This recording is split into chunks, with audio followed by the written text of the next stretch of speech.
Hello everyone, thank you for joining us today for our Counselor-at-Large Academic and Special Candidate Forum.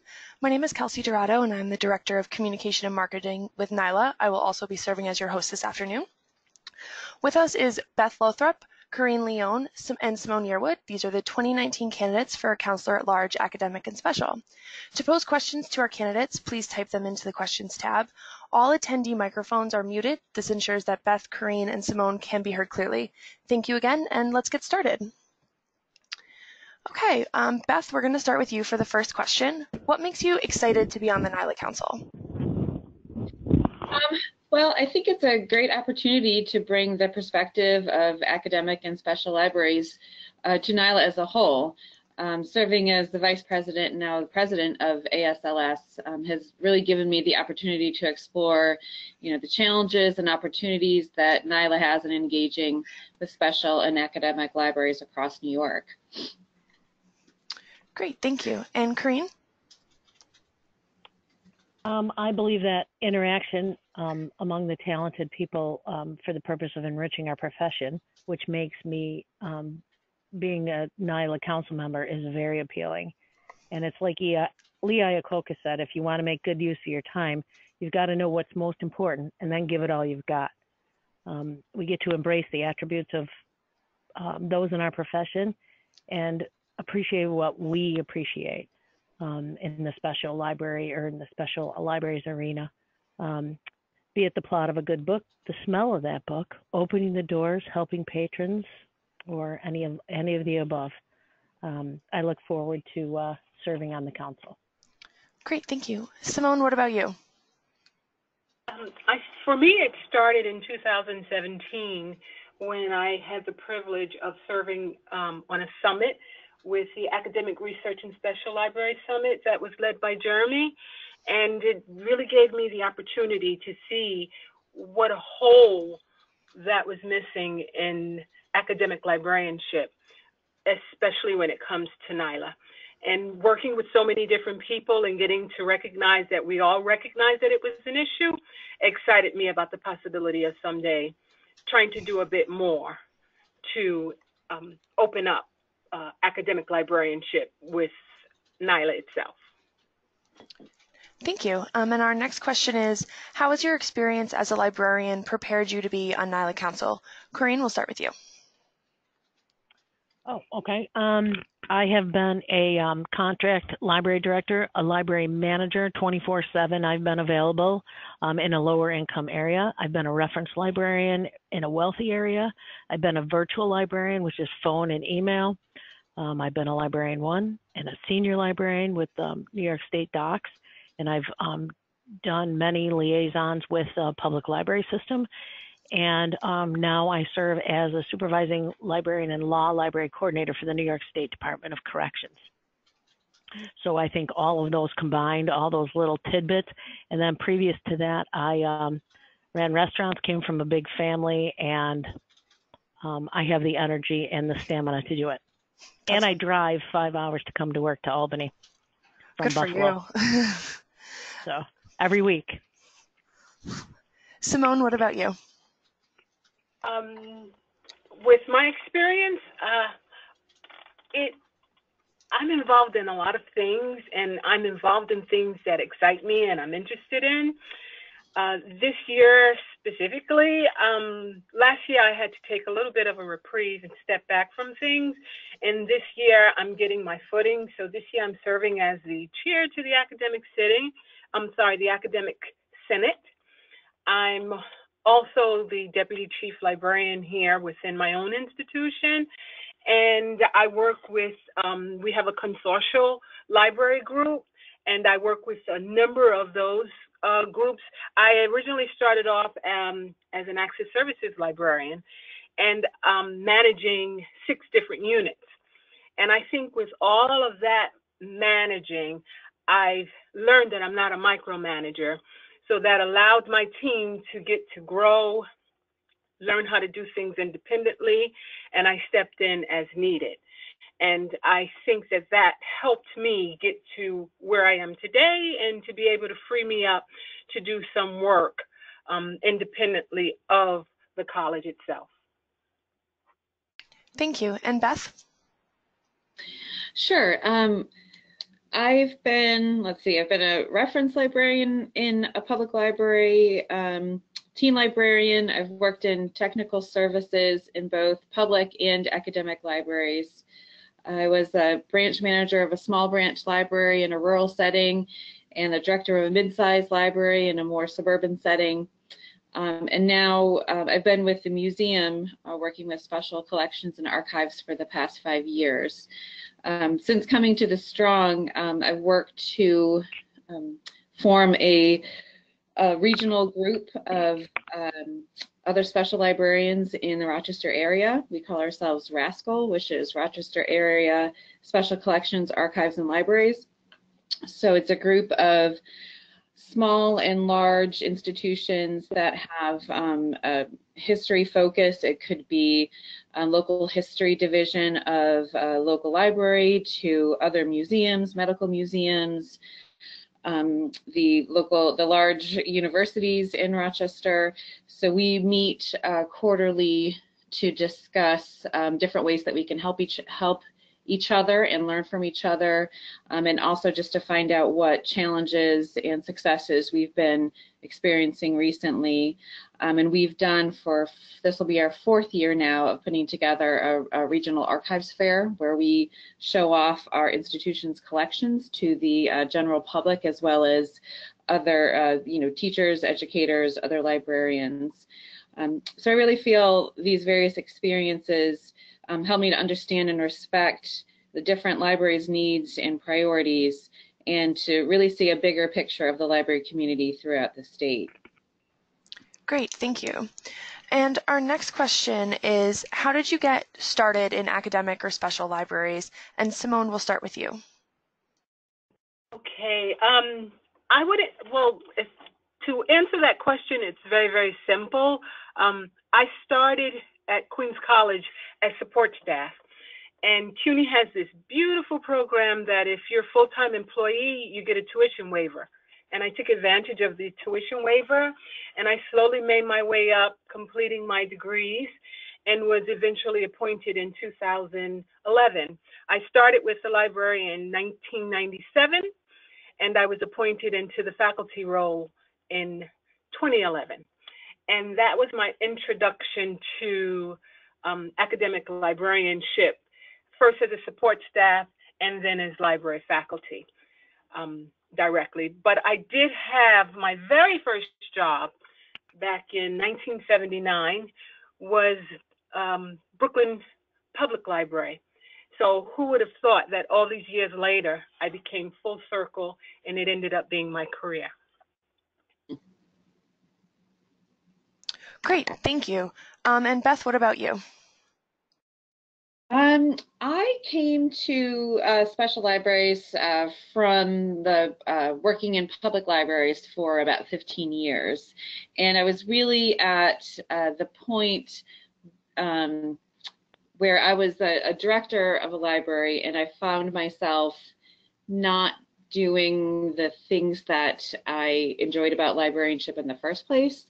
I was, writing a lot of reports, running a lot of budgets, and just spending my days in spreadsheets and all sorts of things. And I was really looking for an opportunity to explore my skills in a different setting. And then if you see a position open for a director of libraries at the Museum of Play, of course you're going to apply for it. So I applied for the position here and have really enjoyed the specialized focus of the reference services that we provide.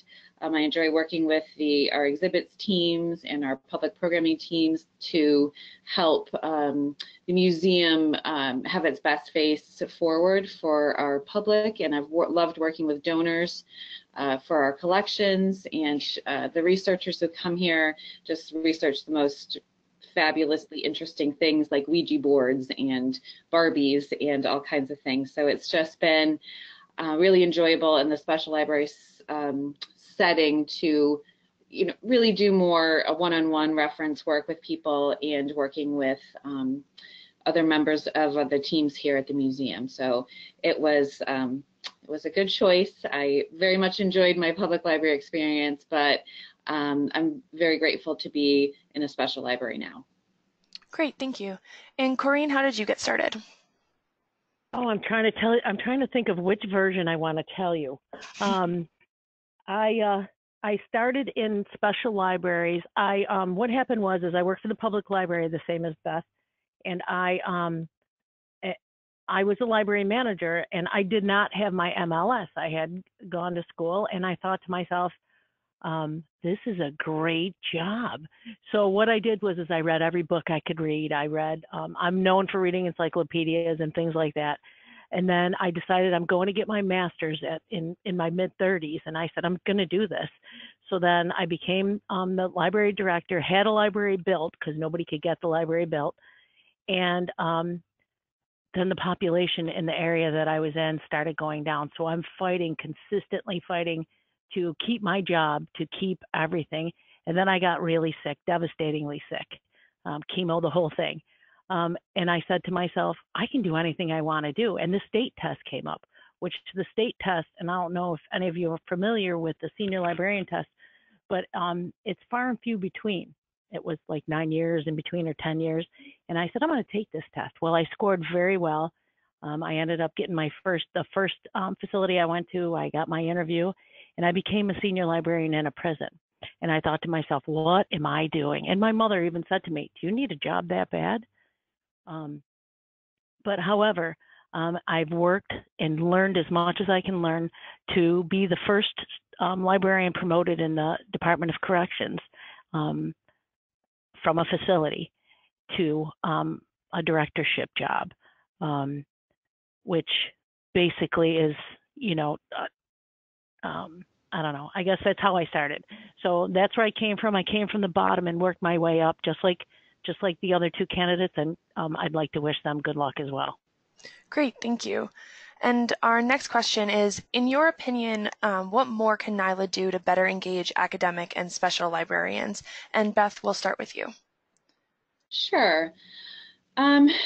This is actually something that I've been thinking about since I came over to the special library side of NYLA from being a public librarian for so long.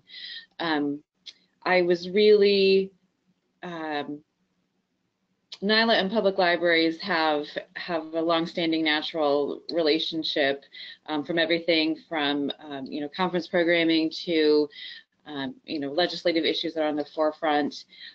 Academic and special libraries, it's a little tougher because you've got special libraries that are so specialized, medical libraries, law libraries, art libraries that have other associations that they can be involved with or choose to be involved with. And on the academic side, there's, especially librarians who have faculty responsibilities, there's more requirements for them to publish or to present at national conferences and things like that. So it's really been a conversation that I've had with a lot of people, is where does NYLA fit into the academic and special library puzzle? Is it in the continuing education? Is it in advocacy or legislative issues that might affect us? Is it the niche that how do academic and special libraries work with school and public libraries to improve services for the residents of New York? So I guess it's a question that I don't have the answer to, but I've been very much talking with people and working. That's one of the things that we talk about a lot actually at our ASLS board meetings is what can we do to find out what our membership needs, what they want, what we can do for them to make membership in NYLA and ASLS meaningful and rewarding to them. Thank you. And Corrine, what do you think?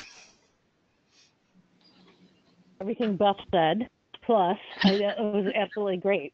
And those that I believe that NYLA can help us engage by helping us relate to the people that live in our towns, our villages, our cities, and our state, as a matter of fact. Using maybe this one really got me, I have to admit. I think about NYLA all the time, and I get a wealth of knowledge every time I go to a conference or talk to someone in NYLA. So I think that relating to other people, teaching us how to take those special libraries and relate them to people who are not familiar with them, like those that are not familiar with the Strong Museum, for example, is a huge one.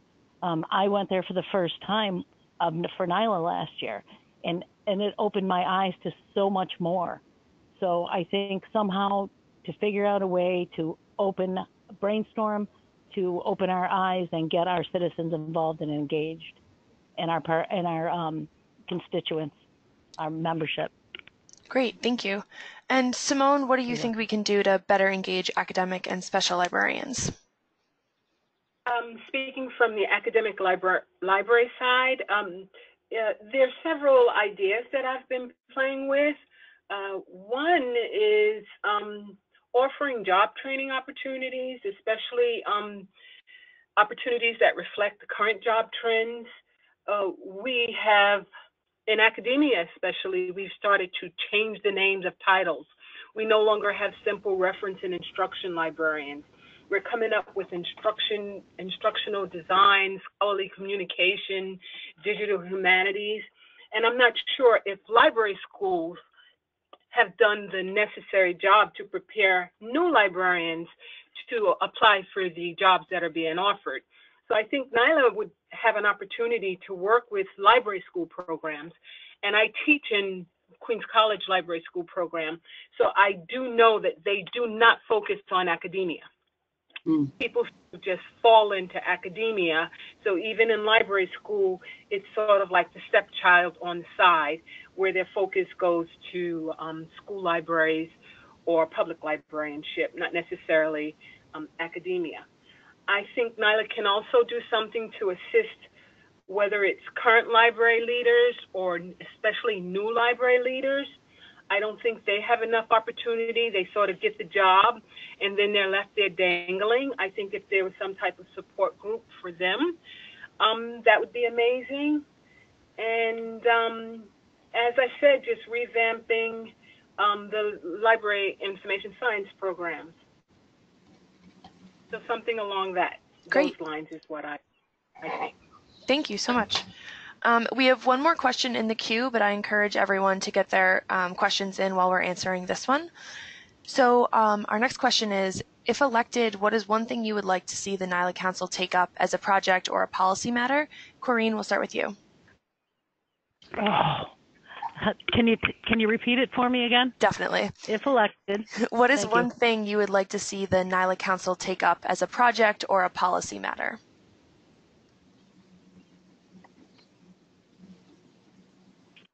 I do really, and it came from Simone, and I never thought about that. It came from Simone, and I like the idea of the library school changing their view on some of the thoughts in librarianship to bring it to special libraries, because it's important. It's very important in our field that there are other librarians out there. So I would like to see more advocacy or help us advocate for those special libraries and academia, prison, hospital, those kind of places, because those are really good jobs that people sometimes they often miss when they think about when they go to library school. Definitely, thank you. And Simone, the same question. I'm going to ask you to repeat the question one more time. Definitely. What is one thing that you would like to see the NYLA Council take up as a project or a policy matter? Okay. I sort of promised myself that I wouldn't say this, but I'm going to say it nonetheless. Over the course of the last few years, we've been hearing it, and I think one of NYLA's biggest issues is its lack of diversity. And I think that that's something that they need to address. But while I say that, I don't have anything to offer as to how they can do it. Because even as we do our own hiring, whenever we hire a new faculty position, we have to meet with the Office of Compliance, who's always telling us that we have a lack of diversity in our library. We do not want to hire someone simply because they're a person of color. We want to hire the person that's the most capable. So we want to hire that person that has the qualifying skills, not based on what race they are. But I believe NYLA can try to do something to help. I know they recently had the New York Black Librarians Caucus become a roundtable. And so it's starting. So something's starting. So I think we need to figure out a way to boost up that clientele and go from there. Thank you very much. And Beth, we'll head over to you. Sure. I definitely echo Simone's comments about the LIS programs and helping prepare graduates for the new librarianship that's digital, and that now we all have to have digital in our names. And I also echo all of her sentiments about the lack of diversity in NYLA, especially NYLA leadership. And both of those lead me to, in our comments about, you want the best person for the job. And so I guess the question is at what point is it most effective to encourage diversity? Is it in encouraging paraprofessionals to move into the graduate program? Is it recruiting at the LIS program level? Is it outreach that NYLA and academic librarians in NYLA can do across the state that would help? And yeah, but again, it's similar. We know it's an issue, but none of us have a concrete answer to it. And I am encouraged by small steps that we have taken. But other projects or policy matters, I've always been a little interested in how the legislative agenda can assist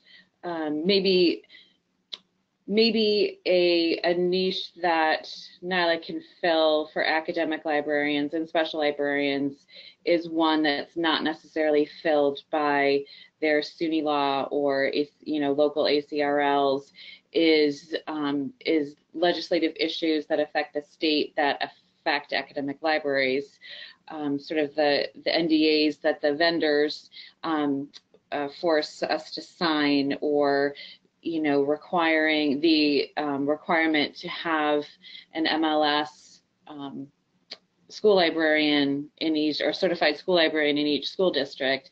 That is something that assists academic librarians in the long run, because the students that they're getting from these schools that have trained librarians are going to have better information literacy skills when they come in to the academic environment, and will be able to sort of hit the ground running.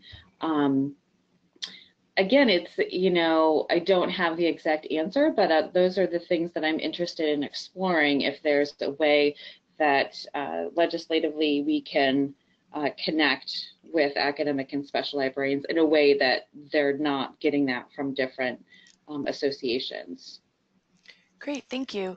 We don't have any other questions coming up, so I want to thank the three of you again for joining us this afternoon. I appreciate it very much, and I'm sure the NYLA membership at large does. And I would like to thank all the attendees who are on the line today asking questions.